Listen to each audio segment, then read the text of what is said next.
All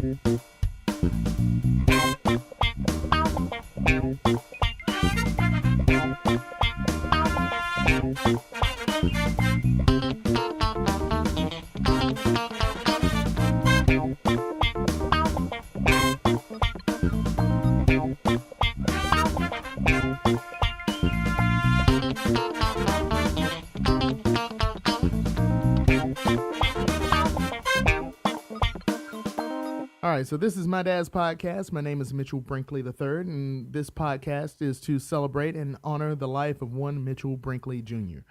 And with me is, of course, my dad, Mitchell Brinkley Jr. Say hey. Hello, how you? All right, doing all right. All right.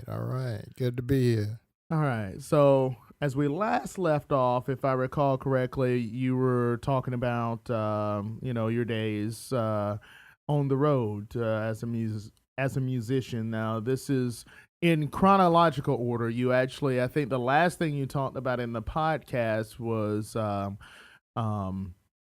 your mother and your father and their passing. Right. But if you could, I'd like to jump forward a little bit to your days playing music and just get a little bit of history about what it was like back then for you, whatever you can remember. Well, it was there's a lot of traveling and stuff like that. You know, we mostly played out of towns. Clubs and graduations and stuff like that. You know, so it was a good thing. You know. Good times and everything. We always had fun when we was on the road and everything. So, everything was real, enjoyable, for a moment, but, it just wasn't enough to,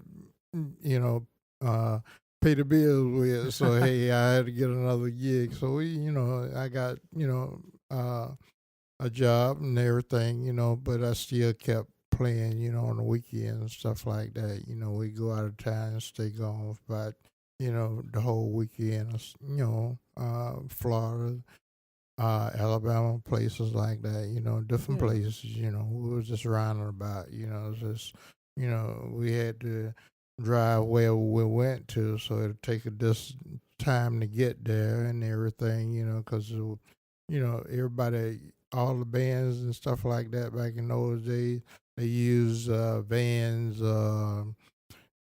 maybe, they had, what you call them, the cars, not Station wagon. Station wagon, yeah, right? There we go. So you've been so long, I forgot the station wagon. Yeah, but you use station wagon stuff to all your equipment and get to wherever point you gotta go and everything. When you get there, you sit up, and you go to work, and everything. And so, do what you gotta do, and after the day's through, you go and wind down, just, chilling and, like normal people would, after a day's work, a night's work, however. So, but it was good, I enjoyed it, and everything, but sometimes, you have to have a little bit more. Back then in those days, you didn't make a whole lot of money because, going in the clubs and stuff like that, it just, you paid X amount of dollars to get in. It wasn't like it is now. You pay $75 for a ticket. Yeah, back then in those days, you might pay $5 or whatever. All that. Yeah. So it's just wasn't it really feasible for you just having a family or whatever, to take care of all the problems and stuff you had, but it was enjoyable, just like, musician, like, that came up through the rank or whatever, they enjoyed playing, but they didn't make a whole lot of money. Even James Brown and all them, when they came up through the rank, they was making money, but they wasn't getting rich all of a sudden, like they were after the times came forward, and everything, right. So, I mean, you can talk to a musician back there what it was like, James Brown and all of them, they'll tell you the money wasn't plentiful, for as a gig or something. They just enjoyed doing it, and that's what they started out with. Nowadays, you make $75 a ticket, when you want to go into a concert or something like that. In between, whatever the tickets sell for, if you're in an arena, you got to pay for whatever level you on or whatever. So you Yeah. made some money, But even entertainers now, they most of the when they go on concerts and stuff like that, they got to pay for all that stuff. You got to pay for the arena, you got to pay for all the setups and all that kind of stuff. It's just a lot of money, into it and a lot of stuff involved in it. So hey, Right. you have to make best of what you can do. With what you got. So hey, and I enjoy, doing it. Even the pay was, wasn't that great long and then, but you got a whole 2 or 3 days away from home, and stuff Mhm. like that. When you get back, you gotta figure out what you're gonna do next, around, the area or whatever, little gigs and stuff like that. So Right. it was pretty good, time and everything, but like I say, if you didn't have a family, you was good to go. But if you had a family and stuff like that, you got to sort of, separate the two, and try to make, more plans for X amount of money to come in, try to take over the bills and stuff like that, So, I but hear it you. was great, yeah. So, okay, so just so that I can get it in my head, you were saying that if you were gonna go there to watch a performer play, Mhm. it could be about $5 as opposed to 75. Yeah, yeah. I Okay, mean, so if I'm going to see you and I'm only paying $5, hmm how much are you getting per person who comes into the joint? well, it depends on what you make. Okay, okay, It depends on what you make, So you gotta split, how many people in the band, hmm stuff like that, and then the actual vocalist, he gonna get a little bit more always. That's even today, what I'm right. saying. They gonna get a bigger buck, whatever for the gig or whatever. So How many people were in your band? well, it's about 10, someone like that, or whatever. Okay, Yeah, I played in different bands. It depends on what how many members in the band or what have you. right. So you had groups, that had maybe 4 or 5, guitar player, drums, couple of horns or whatever. So bass player, stuff like that. So. Right. Of all the groups you were with, 10, was that the maximum amount of people there, or in that one band? Like Per the biggest se, band you were in? the biggest band I was in, perhaps 10 to 12. Yeah, Wow. yeah. So Uh, so how many like so how many people do you have doing what? one drummer, whatever, 2 or 3 horns, guitar player, lead guitar and rhythm guitar, stuff like that. Bass player, and maybe a couple of dancers, Oh, okay. background singers, stuff like that. It was just the norm, So hey, when you break it down, you got, for say for instance, if you know there's just 5 members in the band, okay, Right. when once you break that price, the thing down and everybody get paid, you got to sort of split, with each one of the members. And whatever you bring in that night, you might have a good night, you might have a bad night. Right. If you got 100 people at your show, you gotta play like you got 100 people. Yeah. But if you got 2 people at the band, at this concert, you gotta play like you got 100 people. You know what I'm saying? You Right. can't eliminate whatever just going on in the money wise, the people in the audience, you got to play like you playing for the whole audience all together. Right. So if 50 people come through the door, that's what you split, once the gig is over with, and down to the penny, So, hey.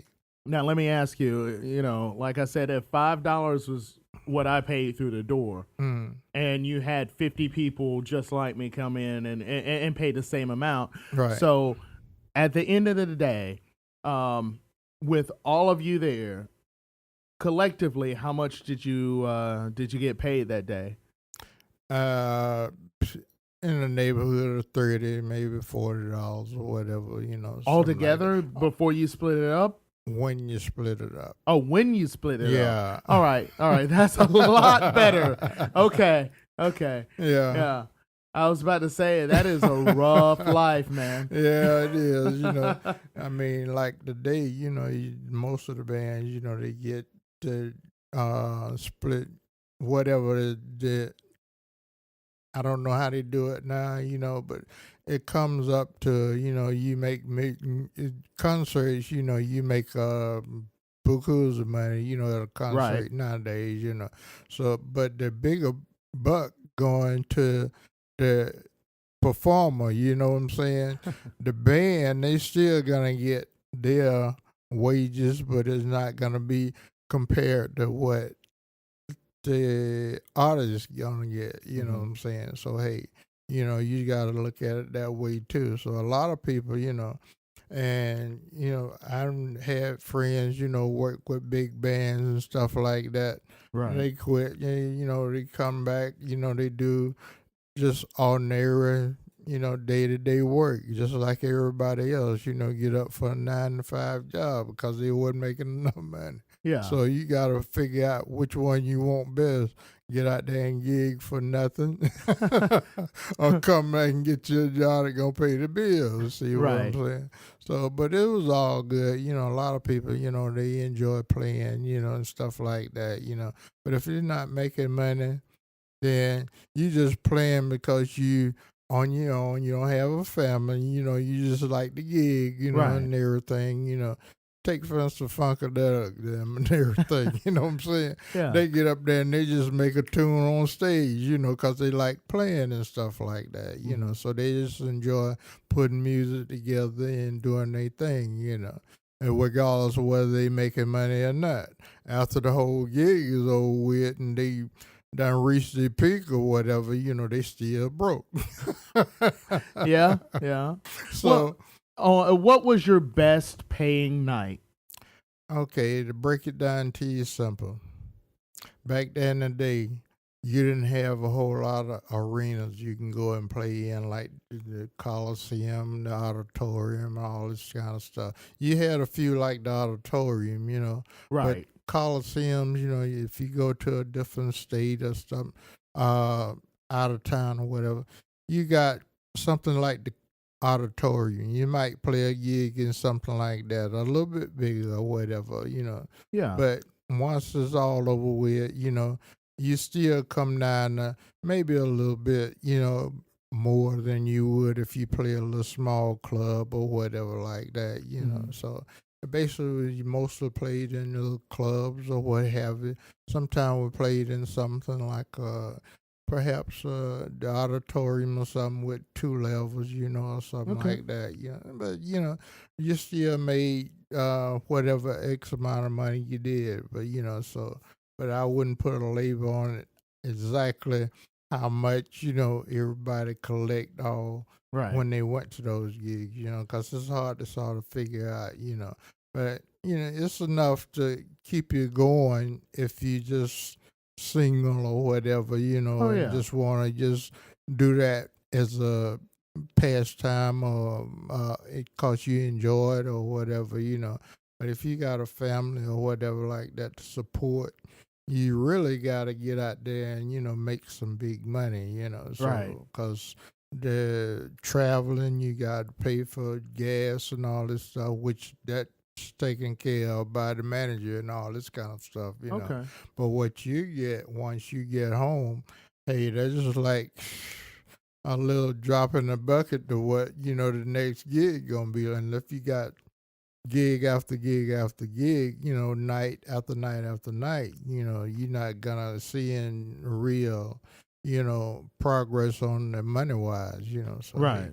that's the way it was back then, And so Mm. so hey, now, it might be a whole lot different because I don't know. I haven't been in a big band these days, But hey, Right. but I imagine they do make enough, to be comfortable, live comfortable, or whatever, So hey, Right. the major buck of the money goes to the entertainer, instead of the group, for just the musician or whatever. They get paid pretty good. Right.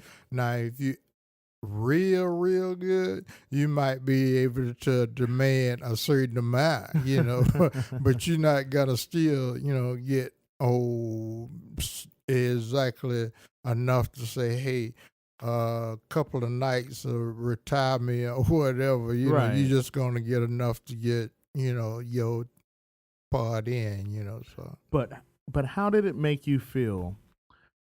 Um, you come out on stage. Maybe it's 8 o'clock at night. mm, Um, you're sitting there. You're playing the drums, mm, and you are the person who's keeping the tempo for everything that's going on right then right, and there. right, Right, with the crowd going wild, dancing in front of you, drinks are flying, everyone's having a good time, and it's because of you and your bandmates. How did that make you feel when you got off stage? great. I mean, anytime you can entertain somebody, and they dancing and having fun or whatever and enjoying themselves, Yeah. you feel like you did your part, and everything is, you know, good to go, So, hey, I felt good, when I got through it and everything, So, the whole band, just enjoyed themselves, It's like I say, we practice, definitely, just about every day, and uh, we enjoy going on stage, trying to please the crowd and everything, So hey, we had a good time, we just all just laugh, having a good time, stuff like that, Yeah. it was just a group thing, So everybody had their part to do, so we did it, and it would come off, and most of the time, I think all the time, we did a good job, So I'm Right. proud of So I enjoyed being in that position, at that time, But it's been a while since I've been there, so hey, uh, just want to say, hey, I admire, being in that era, doing the thing, So Yeah. yeah, Yeah. I mean, you've gotten a bigger taste of paid success for what you loved doing at the time, if not right, period, right, than I have. Being mm, up on stage, yeah, doing theater. yeah, Um, there's nothing there's nothing better than putting yourself completely in a character and right, going up on stage, and it's not me anymore. It's the character that I play, right, whether it was Tom Robinson in To Kill a Mockingbird, or uh, whether it was Belize whenever I did Angels in America and Perestroika. mm, um there's always that sense when I'm in the zone, when I know my character and my character right, knows me. right, I'm not me anymore, and I have this this supreme knowledge of this person as if I'd been in their shoes there you forever. go, right, And I go up on stage and people are getting the emotions they're supposed to get. They love seeing my interaction with people on uh, stage. And at the end of the day, when I get off stage, there's really a nervousness when it comes down to meeting people, because I'm not that person that was on stage anymore. right, But I do love it when they say you were that character. right, I mm, believe that you understood what we what that character was going through. But was there a time that you could think of, any time in particular, where you got off stage and you were just so highly praised by the people that were there? And also, when it comes down to the touring circuit that a lot of people went through, I mean, there was always the Chitlin circuit for black entertainers. Now, were there other? Did you stay on that path? Did you go to a little bit off the beaten path to places where whites and blacks were both there listening to your music? Did you get complimented by any of them? We played for graduations and stuff like that. For just white schools or whatever. Right. And stuff like that. And they enjoyed the music and stuff. So they was entertained. You know what I'm saying? So it wasn't no different from one to the other. So we you just played what we had to do, and the people enjoyed it, and once we got through, everybody was happy, and stuff. So hey, that's the way it is. You play for, like I say, whatever audience you got, Right. whether it's 2 people in the audience or 100 people, so you gotta just make the sound come out just like it's supposed to, not half do it, but do it in the right and proper way, and make everybody happy, and just enjoy it yourself. We mostly enjoyed it ourselves, more so probably than the people in the audience, but they was enjoying it just as much as we were, because we were behind there making the music, and they was out there, dancing and going on and enjoying themselves. So That's hey, right. what more can you say? So hey, it was a good time, in those days, y'all. Love it. Yeah. Love it. Yeah. So, okay. And, this is kind of a leading question, I'm sure. And I know what you're going to say. Well, yes. Yeah, and like I said, this is your podcast. You don't have to go that big into the detail if you don't want to, but I'm sure that the people listening to this will it will pique their interest to know more once we get onto this. Right. My next question to you is, what made you stop performing? What made me stop performing? Well, for one, I had 3 gigs. Okay. Because I had a family. For when I was playing and everything, I met my first wife, and she was a background singer with the group and everything. So did not know that. Oh yeah, I know. Yeah, because you never talk about this. I mean, I don't, like bringing up, stuff like that. But she was a background singer for the group and everything. Okay. And we met and we got married and everything. So all right. Wait, back up now. If you're going to talk about the first wife, you got to talk about her name. What's her name? Betty. All right. What was her maiden name? Betty. I'm not going to tell you that. Oh, God. Okay. We just stick with first name basis. All right. You know what? Probably a good thing. Probably. First name basis, okay? Okay. Yeah. You tried to get me there. I see that. I see where you coming from. No. I was just wondering. Yeah. You. That was a good check. We probably shouldn't be talking about last names, but because this isn't just for the family, this is for others. Yeah. But okay, so let me ask you. I'm trying to get a sense of the timeline here. All right. So when did you meet her? When did she first come into the group? She came in the group rather after I started, and they was recruiting singers, background singers, stuff like that.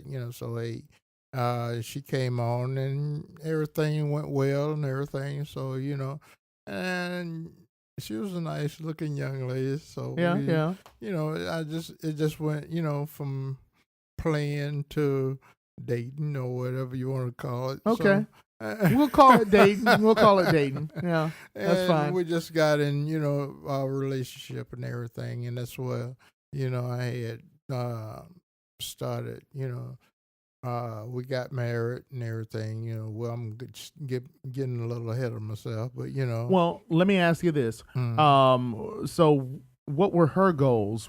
Did she always want to just be a dancer, in groups, music groups? Did she want to try to sing, or well, I mean, what was her aspirations? Singer and dancer, yeah, she Right. did both, so, hey, it's just, something that, came over, with the two of us, after she started dancing and singing and stuff like that, Uh-huh. we talked and stuff like that, and we hit it off and all that, so, and after that, it wound up with a couple of kids. Okay. Well, now before we get to the kids part, let's talk a little bit more about Miss Betty. And you know what? I could totally see her, just knowing her growing up or seeing her growing up. I can picture a younger her being up on stage dancing. I can see that. That's right. cool. That's very cool. So how long were the two of you in the group after you met? Roughly. In the group after we met, about a year, so a little bit better, whichever, Wow. Okay. Yeah. Okay. And besides the fact that she was a background singer / dancer, what do you find interesting? Did you share the same taste? Well, I'm sure you shared I'm sure you shared the same taste in music. Yeah. But I mean, what all did you talk about when you weren't singing or rehearsing? Well, we just talked about normal stuff, just like any other person, would just, date, and just have, fun doing things, not anything in particular, Right. so we just enjoyed each other's company, so hey, so. And about what, I know you don't know exact dates, but, approximately when was this? What's the timeline? I mean, timeline, that's something altogether different, so Yeah. I couldn't exactly, give one right off the top of my head because it could be, off the beaten chart or whatever. So, Right. But it was good timing, and everything, when we got together and everything after we, was playing and everything.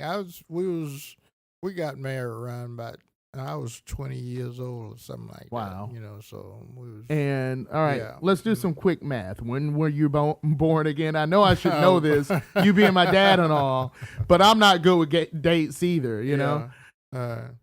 But I was born in 1948. All right, so 1948 being in 20, that's 1968. Yeah. So you got married when you got married in 1968. So you met her probably somewhere around 1967, 1966. Yeah, I started out young, yeah. Okay. Yeah.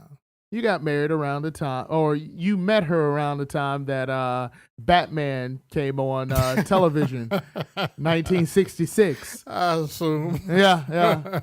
That's just me being a nerd. Okay, yeah. Go ahead and have your fun. You're cool, man. Oh, boy. We'll probably edit that part out. All right. Leave it in there for laughter. There you go. Okay. Yeah. So, you guys talked, you shared about the same things. I'm assuming just by that response, you never talked about Batman. I don't, but you talked about the things that interest you around that era. Right. Okay. So, you said you got married then in 1968. When did you have your first child? During the first year. Yeah. Okay. Yeah. And so Did you leave the band as soon as you got married, or did you leave the band once you got? Okay, so you No, I stayed in the stuck band. with the band. Yeah. Okay, okay, I was actually I was on the road when she was having the baby, which I regretted. But I was just had something I had to do, so I right, wanted to be there, but I couldn't be in two places at the same time. So understandable. and the same with the second one. So I was on the road then. So hey, and it just went on and on. And I was thinking, hey, why go through this? Have your kids and you be away from them, whatever. When they're born instead of being there, at that time or what have you. So it just sort of spaced me out a few minutes. Just thinking about that. So hey, I Right. mean.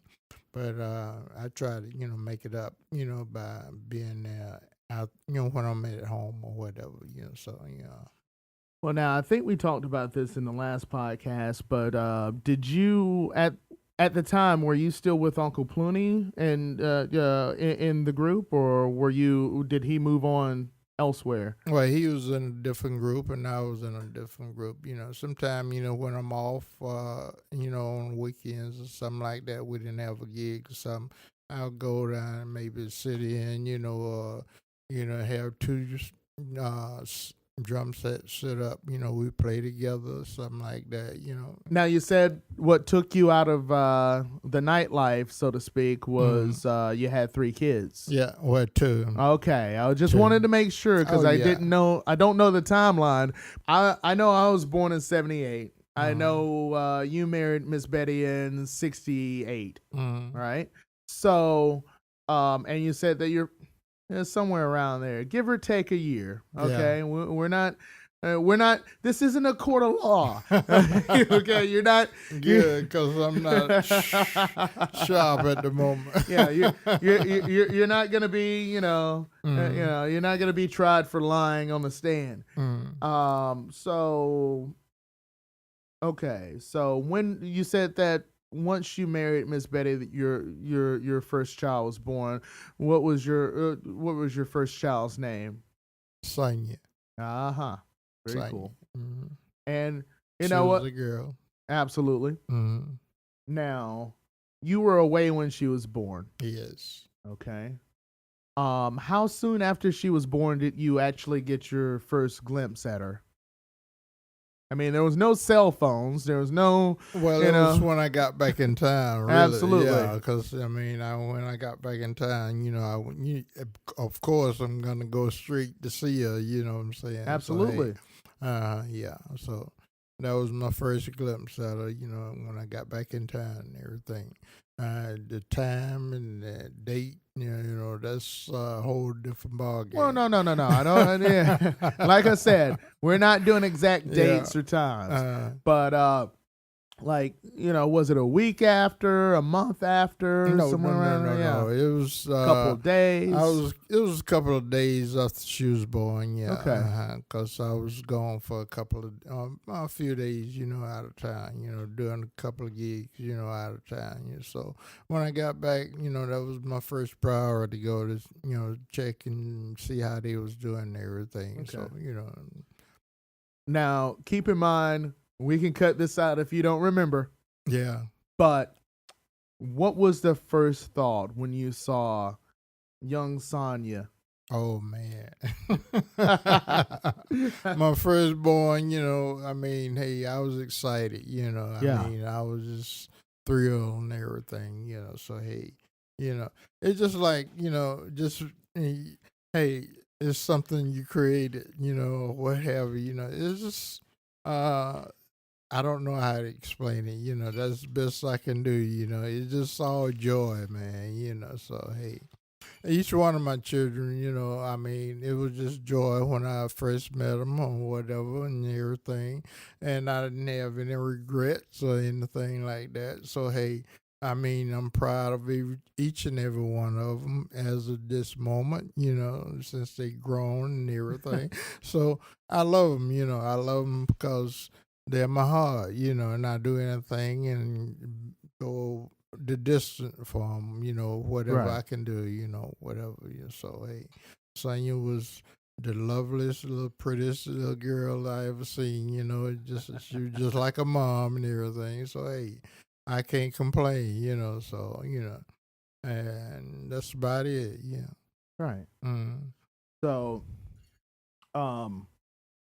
but now you did say that you stayed in the group for a while. You stayed in the group through your second child, correct? Yes. Now, what? How long after? A year later. Okay, all right. There we go. I felt like I was like, I don't want to put him on the spot again. Yeah, a I year just later. yeah. They was a year apart. So Okay. And so now, what was that child's name? I'm trying not to just give it away. I'm letting you answer. His name was Derek. All right. Yeah. Now he has a middle name as well. Yeah, Derek Dwayne. That's right. Okay. Better known as DD. Yeah. Better known as DD. Absolutely. That's my boy. Yeah. Now let me ask you, because I mean, I've never seen a picture of them as a kid, and I would love to see a picture of them as a kid. Well, I have pictures at the house. Yeah, of a kid. I know. Yeah. I'm sure you do. But I thought maybe you had seen them. I don't think I have. Because I had them in one of my photo albums and everything. Yeah. But, I'd be glad to show them to you. Hell yeah. Whenever, Let me scan them. Let me scan them in and put them. Well, if you want, I'll put them in the podcast. Either way, let me at least scan them in so you'll have them. Okay. I'll touch them up like I touched up the other ones, right, and that way you can have the picture the way it actually looked when when you first got it, right, or as close as possible, because I never saw those. I saw the ones we put in the first podcast. Well, they were not babies. I mean, I probably had one of them as babies, but they was 4, 5, something like that. 6 or 7. Something like that. Still small cool. picture. Yeah. Young picture. Absolutely. Yeah. So. All right. So, how soon after Dee Dee was born did you decide to get out of the band? Well, after Dee Dee was born, I stayed with the band for a long period of time. I got a job with beer manufacturers. That was one of the popular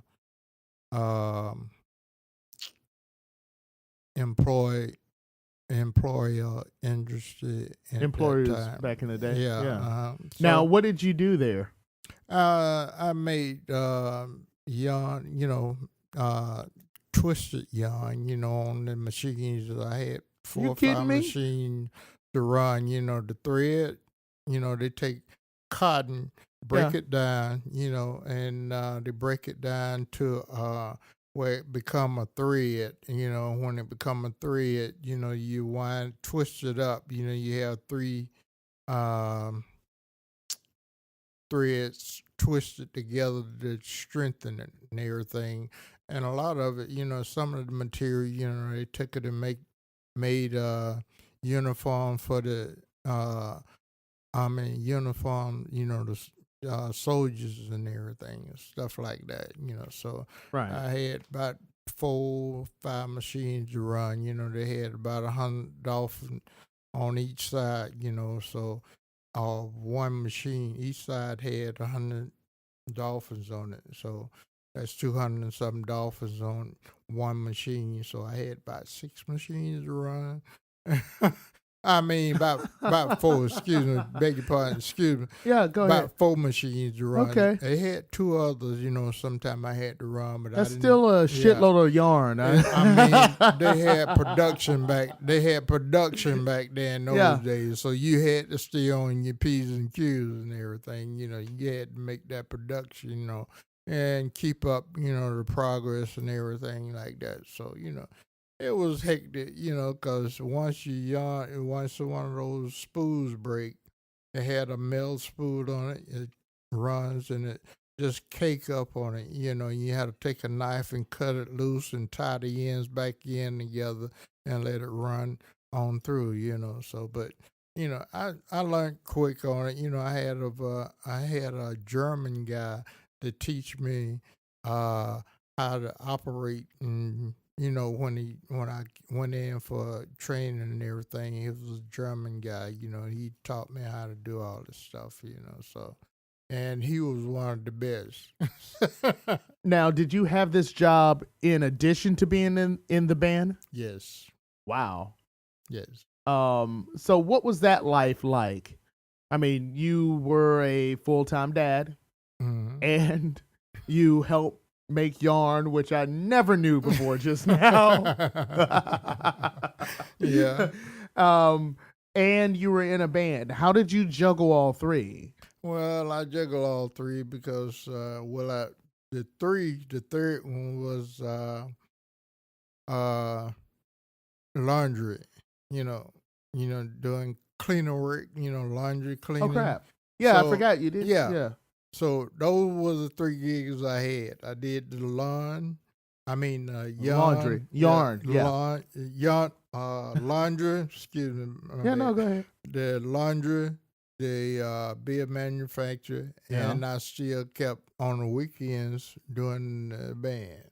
So, in other words, all of it, I just tried to juggle it around so I can, sort of make ends meet and stuff. So, I was there, and it was rough. It had to have been. And you still had to help take care, Yeah. help take care of the children. Yeah. So so I mean, it wasn't as complicated as it seemed, but I did what I had to do, man. Yeah. So I was just trying to make progress on getting ahead and stuff like that. So I didn't mind. So and that was So, me. so of the three jobs you did at once, what was pulling the most money? Be a manufacturer. Yeah. Mm. How much were you roughly getting paid to do that job? Back then in those days, like I say, I don't care what job it was, whether it was post office, federal, you didn't make a whole lot of money back then in those days. You know what I'm saying? So, but basically, roughly $250 to $3 an hour, or what Wow. So I mean, even the post office and the base wasn't paying. It was paying around that era, maybe a tad more, but it wasn't like it is now. You make bukus, man. Working at the post office Right. base and stuff like that. But back there, that was good money. So just Doesn't figure, sound like it. go figure. Yeah. Yeah. I'm not trying to be, discriminating between it, No, but no. I'm just telling you how like it was, So hey, Right. it wasn't a lot of money made back then those days. I don't care what job you had, they was low paying jobs. Right. It just started picking up, around the 70s, 80s, stuff like that. Making more money, per hour or what have you, on all Right. jobs. So hey, I didn't mind. 'Cause, yeah, I had some of the good jobs for that era. So it's just like. Mm, I was comfortable with it, as long as it paid the bills. There you go. Now, I would imagine since you were working three jobs basically, Mm. that Miss Betty was really just home taking care of the kids at the time. Right. So how was that dynamic at the house? Well, it was good, yeah, and everything. She took care of the kids in the house and everything, and she tried working after the kids got a certain age, but for us working and then putting the kids in daycare and stuff like that, it wasn't paying or not. Like, it was just more money spent out for his daycare and stuff for two kids, and it was just I just say, hey, just do what you got to do. If you got to pay for two kids at daycare, you don't pay for one and send three. Right. You got to pay for each one of them. So hey, if the money's not there, don't worry about it. So it was a good thing. We talked about it, and stuff like that. Yeah. I mean, even now, I bet they would. The parents would love for there to be like a 3-for-1 sale, but Yeah. that's not possible. Not possible. Yeah. Yeah. Well, now, what jobs did she try taking? If I can ask. Well, she tried taking how would I say it? Job at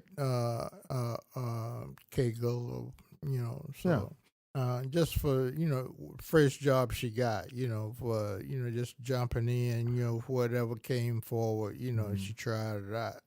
And it was a little on the rough side, so hey, I say, hey, if you can't handle it, don't worry about it, So was it one of those dynamics where she would go to work and you would stay home with the kids? Because you still had 2 jobs, no, not including. The kids stayed in daycare, and Okay. I had to work whatever I had to Right, work. that's right. So Yeah. she tried during the daytime or whatever, to Okay. work, but hey, it was a rough job, for his hand coordination and stuff like that, So Right. And just for the people who don't know out there, what was Kegel? Kegel was chicken delivery. Just they clean it, Yeah. they pack it, and you deliver it. To different grocery store, restaurants, or whoever need to buy the chicken to prepare for whatever dinners or whatever they serving in the restaurant or Yeah. whatever. So That company and is not around anymore, right? it's still around, I Is it? think, but it's not in this area anymore. Okay, that's what I So thought. Because I mean, remember when I was younger right, hearing about that place, but yeah, I don't hear about it anymore. right. Purdue is the big basic one around here. Yeah, yeah.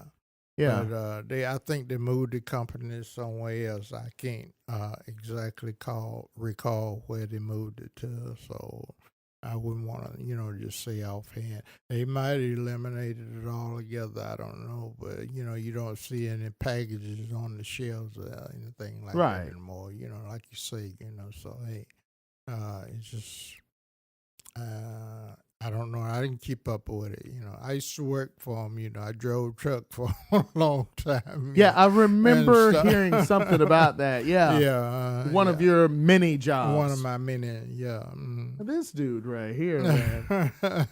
Oh, man, in a band, spinning yarns. We hadn't even gotten to a lot of the other stuff that you've done either. Yeah. Oh, boy. That's cool. That's very cool.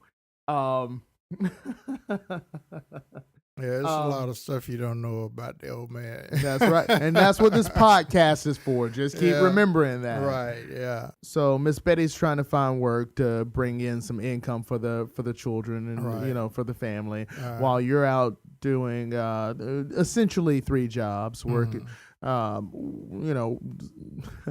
working with yarn, doing laundry, and in a band.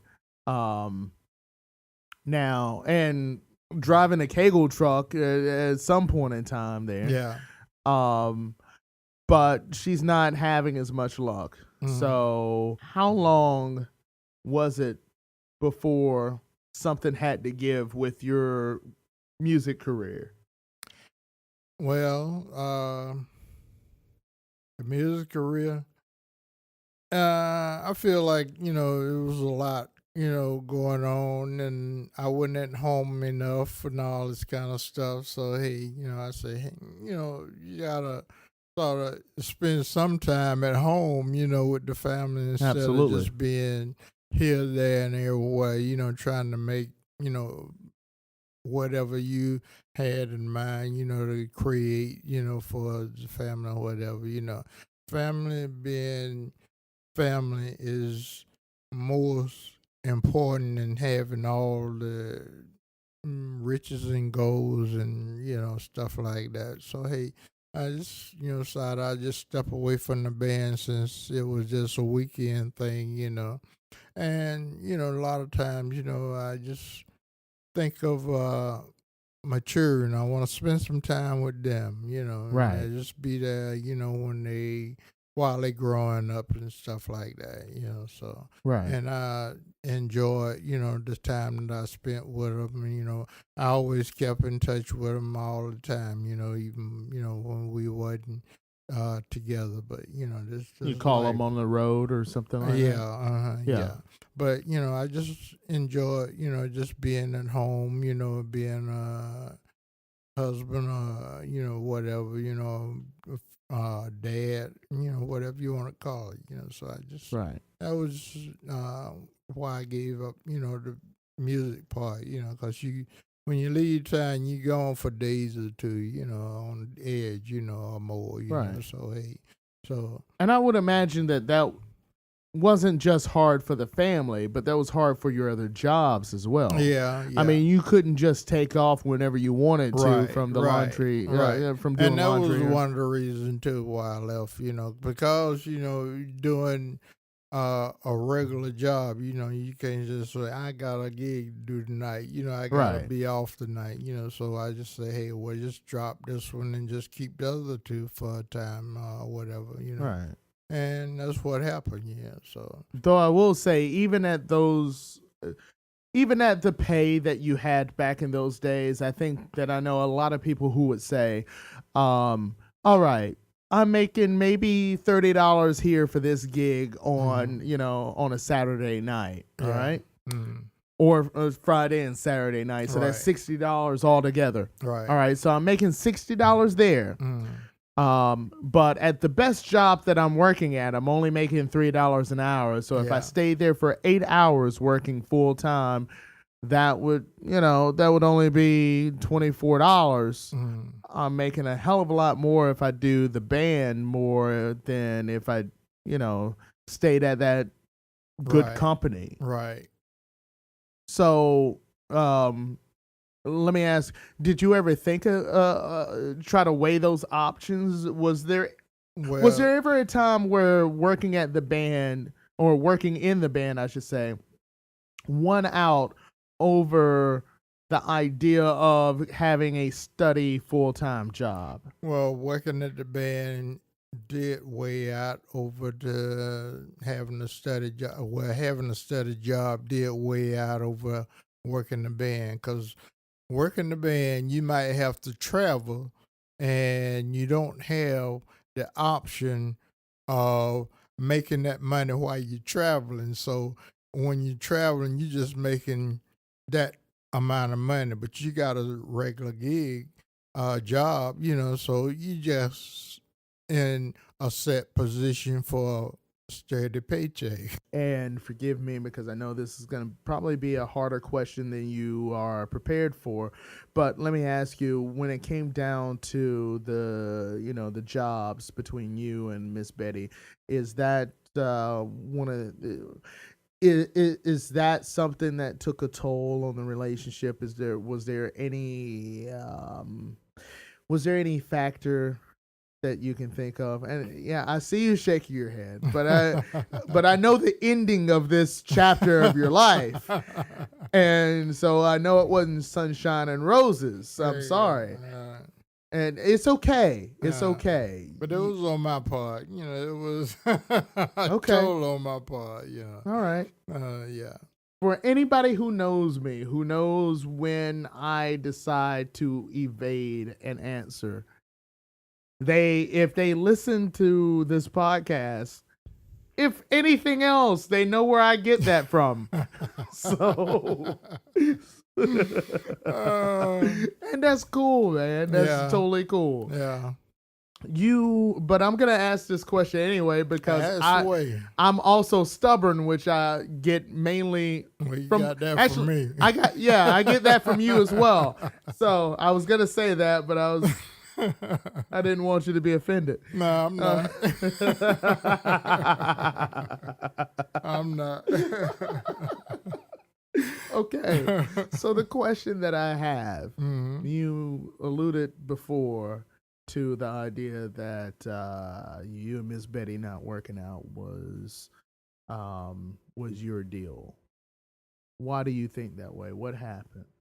What happened? I don't want to say, but I will give you rundown on some of the, basically, I was uh shaker.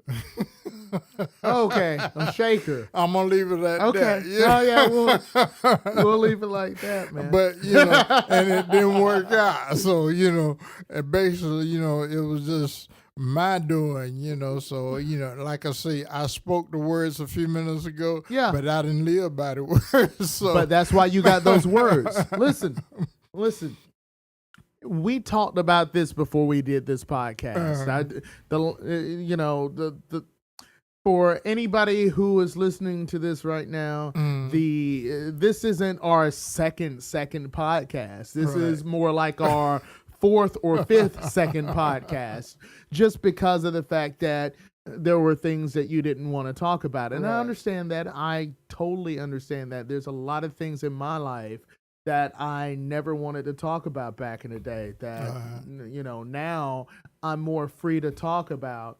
Maybe not around my parents, but I'm still more free to talk about them around people who I care about, who I trust to keep those secrets.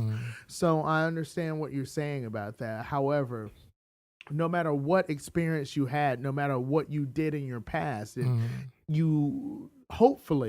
you always learn something from it. I say hopefully because I know you do. I know I do. I know a lot of people I know do. But there's some people who just don't fucking learn. Right. And that's the problem with with some people in society is that they make the same mistakes, but they never learn from them. They never take the time out to realize this is me. This is why I did this, and this is what I should take from this experience that felt miserably because of me. Right. Now, I really do think that, well, number one, I really do think that I'm not going to get any more out of you than that. But I also think that if it wasn't for those experiences that you had back in those days, if it wasn't for what you consider mistakes that you've made, and I'm not judging, I'm not going to say whether or not it's a mistake or not. Some people may listen to what you are inferring and say, oh, well, I can totally understand, or some people will sit here and infer, oh, well, yeah, that's totally wrong. Either way it goes, you learned from that experience. I did. You have more to take away from it than what you did in the back in the day. Yeah, and furthermore, what I want to say is, it wasn't per se, on her behalf. It was on my behalf. You know what I'm saying? Right. So she was a good person altogether. You know what I'm saying? All the women that I met, was good women, and I did things might have, portrayed different aspects of my life, as not kosher or whatever you want to say, for as different outgoings and different things like that, But she was a good person. She was a good person, and I loved her, and I cared for her, but I did things that wasn't, in prospect. But a lot of times, most of the time, the men's are the ones that gonna do these things, Sometimes, you might find, I'm not speaking, against men's altogether, but sometimes, I hope not. Sometimes women's do a creep, but men's are most of the ones who gonna, make that experience, you know what I'm saying? So, hey, in other words, what I'm trying to say in clearing this up is she was a good person, so I can't say anything negative about her, So, I mean, in other words, it was my bad. Okay. Okay, I'm just getting that out there, letting you know that I don't have anything against her or anything like that, So, look, I mean, I take my responsibilities as a man, you know what I'm saying? Right. So, you look at it in the way you want to, There's a lot of people out there that, look, I'm almost certain that anybody that has half of a brain can put two and two together from what you've already said. And there's a lot of people who would think the same way that you think about what happened. But I also think that there's a lot of people out there, a lot of guys, who would sit there and think, nah, he was right. He was good. Do what you want to do. Yeah. You know? But that's wrong. And that's absolutely wrong. Right. If you got a good woman, keep it. Absolutely. You know. And if you know, sometimes you, excuse me for cutting you off. Yeah, go ahead. This is your podcast. Sometimes it takes a while for you to get to that point where you really understand. When you got a good woman, you keep it. You try to treat her right. You try to treat her nice.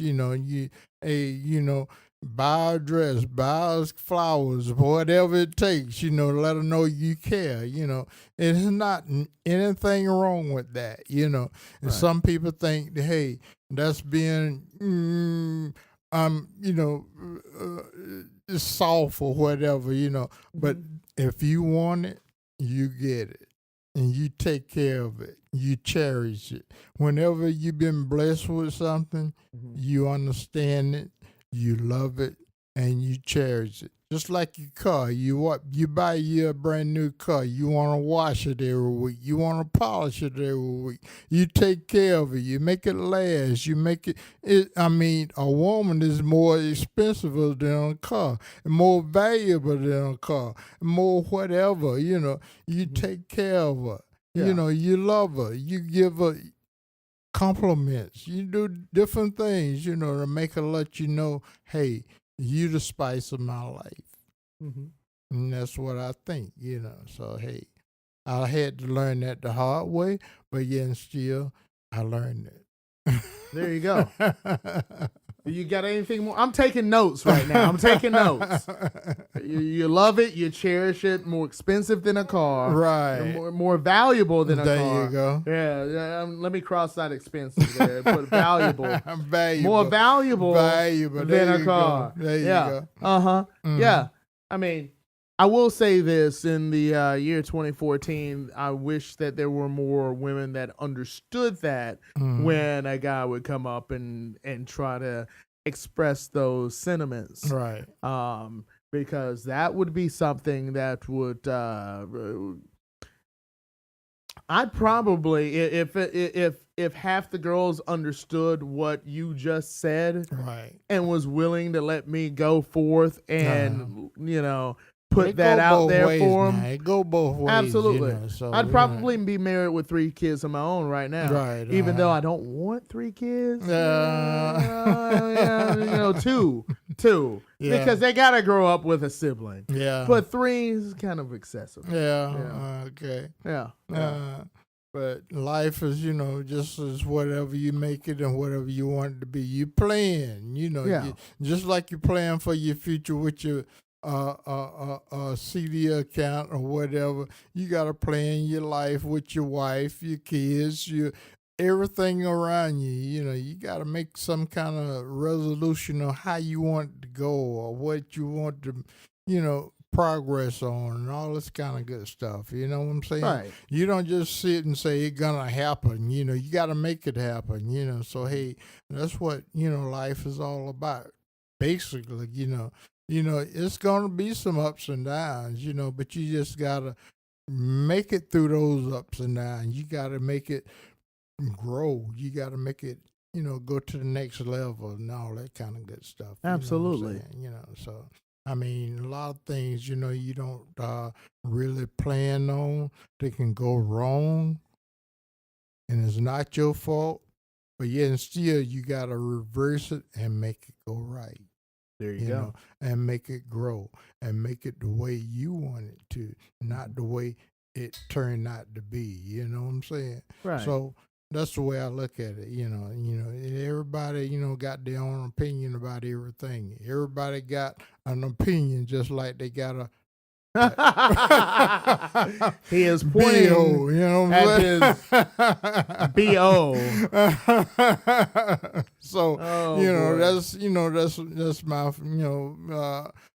my, reason for looking at things. You just gotta, hey, come to the agreement that, hey, this is not right. This is where I want it to be, and take it to the next level. Yeah.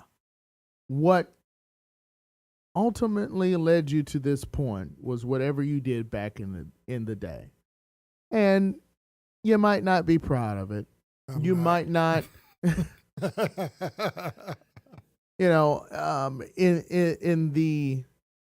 in the iteration of yourself that you are in right now, you Yeah. may not ever approve of someone else doing it. Right.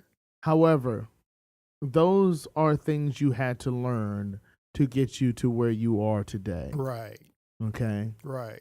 And what you always have to remember is no matter how much you regret um, the way things may have happened because it was hurtful to other people, Mm.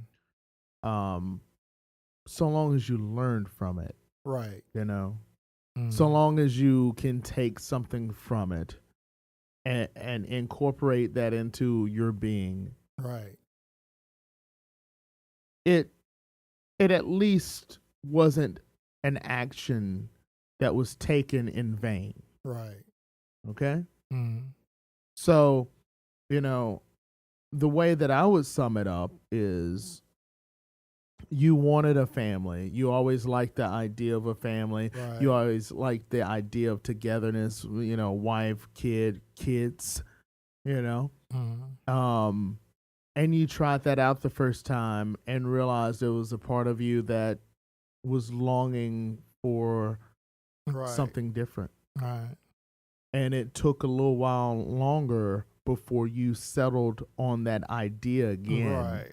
and realized that those ideas that you had in the back of your mind didn't matter, Mm. wasn't good enough. What Right. was good enough was that initial idea. Mm. And you got onto that path, Right. you know?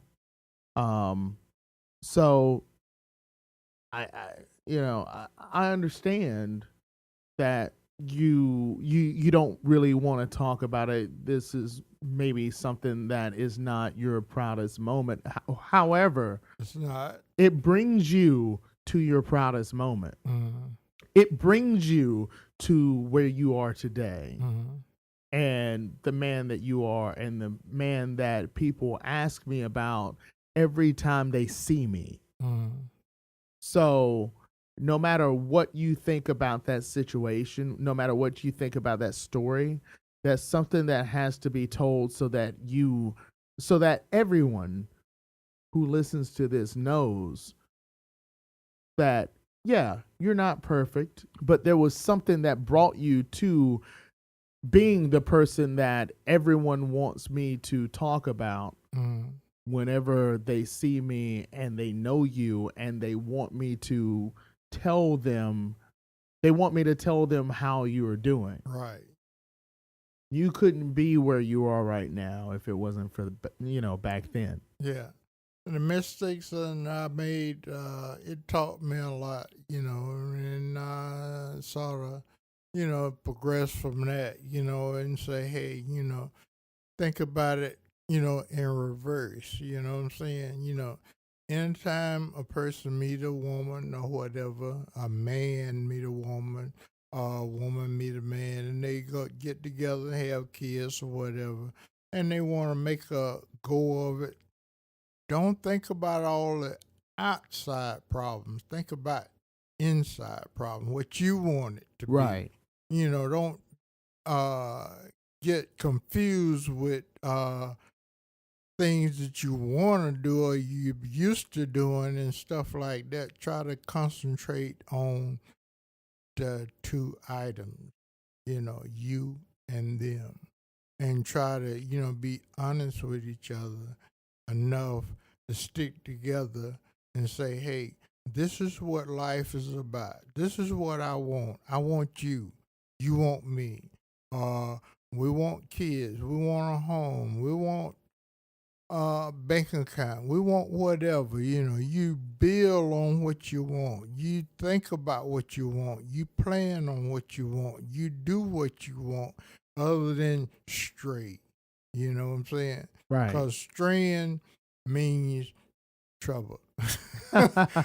Always and forever. With a big T, Yeah. you know what I'm saying? Absolutely. So you stay together, you talk with each other, you love each other, and you tell each other, I love you, it's anything, just to build a relationship, Right. build a confidence, stay with each other, just talk to each other, be open with each other, no secrets, all that kind of good stuff, And I'll close it just by reiterating when it comes down to it. Number one, I thank you very much for talking about your life story anyway, because these are things you don't have to tell me, let alone tell this computer, these Right. microphones, Right. and whoever I decide to send this to.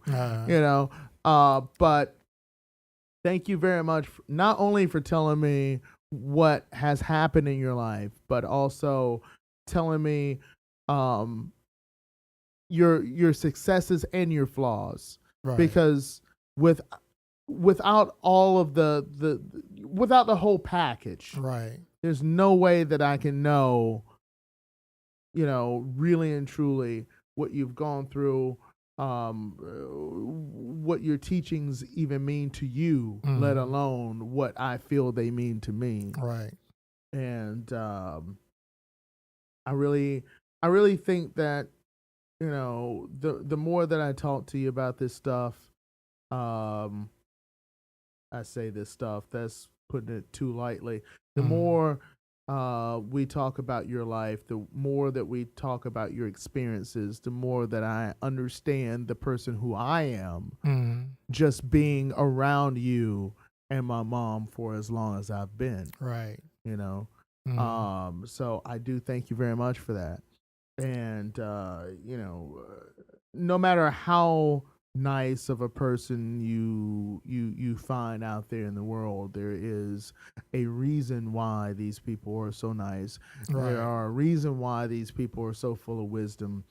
And for every tidbit of wisdom that there is out there, there is a person who has provided that wisdom, who has provided that kindness, that has lived a life that may not have been so kind, may not have been so nice, Right. and a person who may not have been so wise when they started out their life, but as they grew, as they lived their life, that's how they gained that wisdom and bestowed that kindness and bestowed that niceness.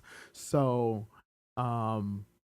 that's what I think this podcast should instill on anyone who listens to it. Life is just what you make it, not what you perceive it to be. It's what you make it to be. You know what I'm saying? So hey, I enjoyed the podcast and I enjoyed your company. And you invite me over and everything. I'm glad I finally got off my ass and set up the new digs. Somewhat the way that I want it, so that we can sit down and enjoy a podcast and a couple of drinks. Man. It's cool. Couple 5 drinks for me. Yeah, how did I drink you under the table? For me. Yeah, you only had like 2 or 3. I've had like 5. I'm just like knocking them back. Well, see, I just got mine on ice, Yeah. Oh yeah, I'm weighing mine down with Coke. Yeah. All right. Well, I thank you very much. This has been my dad's podcast. My name is Mitchell Brinkley III. And this is Mitchell Brinkley. And I enjoyed you listening to the podcast, and I hope you enjoyed it. Thank you very much. Thank you. I love you, Dad. I love you too, son.